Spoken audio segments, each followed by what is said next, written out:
Se l'emergenza coronavirus ha ridato importanza alla sanità pubblica, a settembre ci accorgeremo dell'importanza della scuola pubblica, che rischia di riaprire i battenti senza i mezzi e il personale necessari.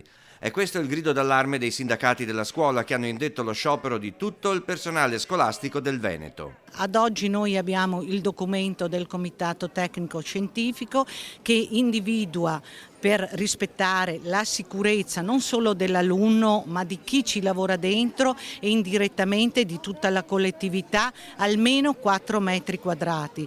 Ciò significa investire nella scuola a partire da maggior personale, potenziamento quindi degli organici, stabilità del personale. In Veneto i precari della scuola sono oltre 19.000, basterebbe un bando per titoli e per anni di servizio, almeno 3, per assumerne da settembre più della metà.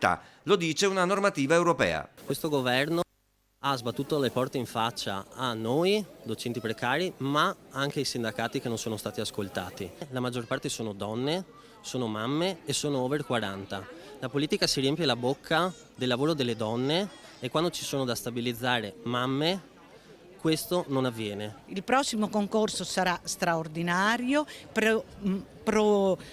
vedrà alcune prove che ovviamente si concluderanno probabilmente con il concludersi del prossimo anno scolastico. In Veneto per tornare a insegnare in sicurezza servono più aule, forse il doppio delle attuali, per ospitare un numero più basso di studenti, docenti stabili e forse, dicono i sindacati, pensare di riadattare le scuole che oggi sono chiuse.